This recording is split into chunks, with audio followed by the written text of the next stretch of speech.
अधिवेशन होगापाई नवेम्बर 1 तारिख दिन परमिशन राज्य सरकार तरफ डीसीपी पुलिस कटक देइथिले माने फ्लिमसी ग्राउंड रे ताकू उड्र करछंती 2.5 कोटी 3 कोटी टका से खर्च कर सारी ताकू गोटे एभली सुपरिकल्पित षड्यंत्र करा जाइछि जे SC ST OBC which is around 90% of the population से वर्गर लोक मानकर जो माने चाकरी बाकरी करिसंती से तक निज समस्या ऊपर डिस्कशन करेंगे ऑल इंडिया रु समस्या आसती 2008 मसीह मध्य आमर सेठी से जगह से भेन्यू रे राष्ट्रीय सम्मेलन होता एथर ता सहित भारत मुक्ति मोर्चार 15तम राष्ट्रीय अधिवेशन होगापाई जाउछि इरेस्पेक्टिव ऑफ पार्टी एफिलिएशन समस्त को इनविटेशन जाइछि आपको कौन से ग्राउंड रे बंद करबा दरकार नहीं article 19 gives the right constitutional right of everybody जी जेकोसी संगठन हो if they are not माने doing something undemocratic तमें ताको सेना परमिशन दब नहीं किंतु जड़े किए इच्छा करेंगे नहीं एससी एसटी ओबीसी समस्या लोकलोचन को न आसू से ये जो सुपरिकल्पित षड्यंत्र करा जाइछि जो माने जेकोसी लोक करंतु आपण माने भी करंतु गोटा मीटिंग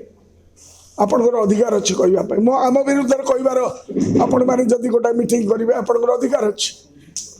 अंडर द कॉन्स्टिट्यूशन समस्त अधिकार अच्छे भारत वर्ष कौन से जगह ना जम्मू काश्मीर रे ना उत्तराखंड रे सब जगह पुना रे सब जगह आम बहुत राष्ट्रीय सम्मेलन अटेंड करूँ दिल्ली रे कौन सी जगह एभली परिस्थिति ही नथिला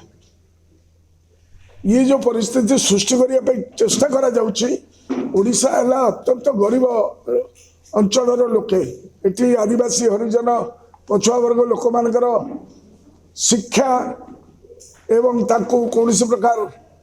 सुविधा वैषयिक शिक्षा दिगला नहीं ये सब मुद्दा उपर जब डिस्कसन करवा एवं देशर परिस्थिति रे जनगणना विषय जब डिस्कसन करवा जनगणना विषय कहुच्छी 2027 मसीह जनगणना हम आम डिमांड करूँ सब बेले जातिभित्तिक जनगणना हवा उचित जोटा 1931 मसीह आसिले जिसका जितना संख्या भारी उसको उतना हिस्सेदारी जिसका जितना हिस्सेदारी उसको उतना भागीदारी तम संख्या केते कार संख्या केते से हम डिमांड अच्छे से विषय डिस्कशन हम ऑल इंडिया लेवल ले we have to form a opinion आमर सेटा संवैधानिक अधिकार एससी एसटी ओबीसी मानकर सर को बंद करने का उद्देश्य कौन उद्देश्य है दबाई दबा सिस्टमेटिकली दबाई दबा ये कार्यक्रम केबे हुंता नहीं जदि अलग सरकार था डबल इंजिन सरकार रो ये डबल धोखा हाँ 2.5 कोटी टका खर्च हो सारा परे सारा भारत वर्षर लोके जो माने एम्प्लॉइज चाकरी करछथि कि आईएएस रे चाकरी करछि कि रेलवे रे चाकरी करछि कि एयरवेज रे चाकरी करछि कि शिपिंग रे चाकरी करछि किंतु से माने हम वर्गर लोक से माने तांकर समस्या विषय वर्षକୁ थरे एकाठी होती ताकू मध्य एकाठी करदेवे नहीं सरकार एभली गोटे वातावरण करुँच संवैधानिक विधि व्यवस्था से प्रोटेक्शन देवा बदल आपको थ्रट कर थ्रटल कर बर्दाश्त करूँ नहीं आगामी प्रतिवाद करूँ शांतिपूर्ण उपाय एससी एसटी ओबीसी मैंने